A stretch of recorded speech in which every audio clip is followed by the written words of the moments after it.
नमस्कार, स्वागत करती हूँ आप सभी का। आप देख रहे हैं खबरों की खबर और मैं हूँ आपके साथ पूजा।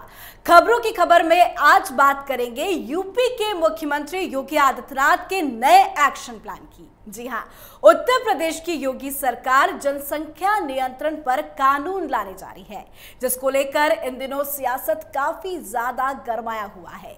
जनसंख्या नियंत्रण पर यूपी में कानून बनता है तो उसके मुताबिक यूपी में अब 2 से अधिक बच्चों के माता पिता को आने वाले वक्त में सरकारी सुविधाओं और सब्सिडी से हाथ धोना पड़ेगा।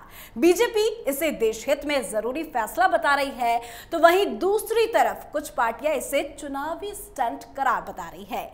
अब विपक्ष का तो काम ही है सवाल खड़े करना, पर जरा अब ये समझ लेते हैं कि यूपी में जनसंख्या का ग्राफ क्या रहा है। बता दें आपको कि उत्तर प्रदेश की जनसंख्या अभी लगभग 24 करोड़ है, जिसमें पुरुष लगभग 13 करोड़ और महिलाओं की जनसंख्या करीब 12 करोड़ से ऊपर है। वैसे जनसंख्या विस्फोट को मुसलमानों की आबादी से जोड़कर राजनीति करने का पुराना इतिहास रहा है। अक्सर ये दावा किया जाता है कि मुसलमानों की आबादी हिंदुओं के मुकाबले काफी तेजी से बढ़ी है। साल 2011 की जनगणना की बात करें तो 2011 में उत्तर प्रदेश की कुल जनसंख्या 19 करोड़ से ज्यादा थी, जिसमें पुरुष लगभग 10 करोड़ और महिलाओं की जनसंख्या लगभग 9 करोड़ रही। और कास्ट के हिसाब से बात करें तो साल 2011 की जनगणना के अनुसार उत्तर प्रदेश की कुल जनसंख्या 19 करोड़ रही, जिसमें 15 करोड़ हिंदू और 3 करोड़ से ज्यादा मुस्लिम थे। तो वहीं साल 2001 की जनगणना के अनुसार उत्तर प्रदेश में 80.61% हिंदू थे और 18.50% मुसलमान थे। लेकिन 2011 में हिंदुओं की आबादी घटकर 79.73% और मुसलमानों की आबादी 19.26% हो गई।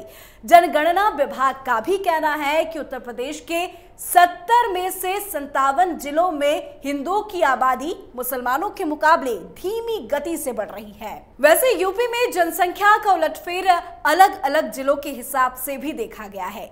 यूपी में सबसे अधिक जनसंख्या वाला जिला है प्रयागराज और सबसे कम जनसंख्या वाला जिला है महोबा। लेकिन पिछले कई सालों की तुलना में ये देखा गया है कि यूपी में जनसंख्या का रेट काफी तेजी से बढ़ा है। इतना ही नहीं, दुनिया भर के 200 से अधिक देशों में सिर्फ 4 देश ऐसे हैं जहां उत्तर प्रदेश से ज्यादा जनसंख्या है। ये देश है चीन, अमेरिका और इंडोनेशिया, और चौथा देश है भारत।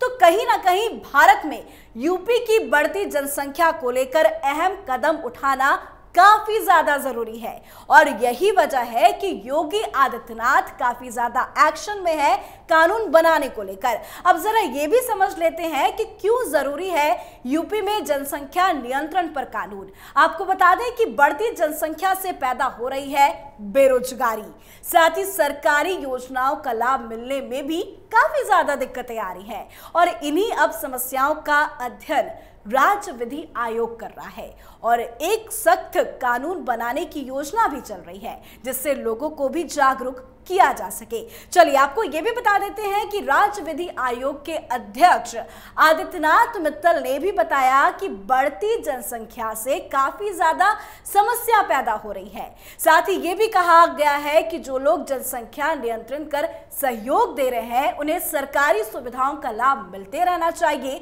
लेकिन जो लोग उनका पालन नहीं कर रहे हैं, जो इन सुविधाओं का लाभ नहीं लेना चाहते, वो स्वतंत्र है। जनसंख्या नियंत्रण परिवार नियोजन से अलग है। इस कानून से बस कोशिश ये है कि सरकारी संसाधन और सुविधा उन लोगों को जरूर उपलब्ध हो जो जनसंख्या नियंत्रण में मदद कर रहे हैं, योगदान दे रहे हैं। राज्य विधि आयोग कई बिंदुओं पर विचार कर इस कानून का मसौदा पूरा तैयार कर रहा है। मसौदा तैयार होने के बाद राज्य सरकार को सौंपा जाएगा और उम्मीद यही जताई जा रही है कि जल्द से जल्द इस पे एक्शन भी लिया जा सकता है। अब योगी जी एक्शन के लिए तैयार हैं, तो इधर सपा के प्रवक्ता अनुराग भदौरिया ने कहा कि उत्तर प्रदेश में इन 4.5 सालों में कोई काम नहीं हुआ, महंगाई बढ़ी, बेरोजगारी बढ़ी, कोरोना काल में लोगों की मौतें भी हुई। ये भी कहा जा रहा है कि चुनाव नजदीक है, इसलिए मुद्दा भटकाने की कोशिश की जा रही है। इधर कांग्रेस ने सिर्फ निशाना नहीं साधा, बल्कि ऐसे किसी भी कानून की संवैधानिक वैधता पर भी सवाल खड़े कर दिए हैं। वैसे जनसंख्या नियंत्रण पॉलिसी पूरी दुनिया में हमेशा से सवालों के घेरे में रही है।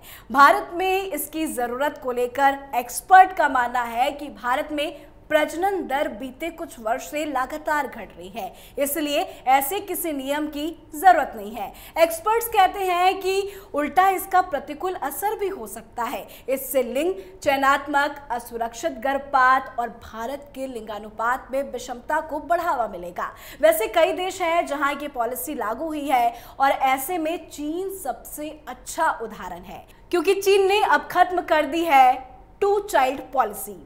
हाल ही में चीन ने अपने नागरिकों को 3 बच्चे पैदा करने की अनुमति दे दी है। दरअसल चीन की जनसंख्या के आंकड़ों से पता चलता है कि उनकी जनसंख्या बीते कई दशकों में सबसे कम रफ्तार से बढ़ी है।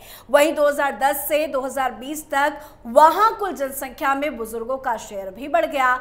चीन में 2010 में जहां कुल जनसंख्या में बुजुर्गों का शेयर 13.26% था, वहीं 2020 में यह बढ़कर 17.7% हो गया। इसके चलते चीन में वर्किंग एज पॉपुलेशन भी घट गई है। इससे पहले 2016 में चीन की सरकार ने अपने दशकों पुरानी 1 चाइल्ड पॉलिसी को भी खत्म कर दिया था और लोगों को 2 बच्चे पैदा करने की अनुमति भी दे दी थी, और अब ये 2 से 3 हो चुका है।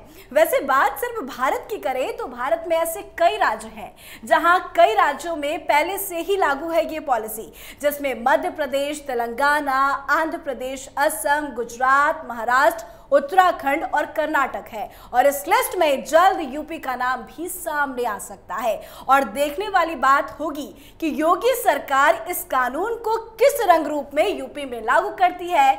यूपी में जनसंख्या कानून को लेकर आप क्या सोचते हैं? आपके क्या विचार है? कमेंट करके जरूर बताएं। खबरों की खबर में फिलहाल इतना ही। नमस्कार। अगर आपको हमारा वीडियो पसंद आया हो तो इसे लाइक करें, हमारे चैनल को सब्सक्राइब करें और हाँ, बेल आइकन दबाना ना भूलें ताकि आप तक हमारे वीडियो की नोटिफिकेशन पहुंचती रहे। आप अपना सुझाव हमें कमेंट बॉक्स में दे सकते हैं। हमारे साथ जुड़ने के लिए शुक्रिया।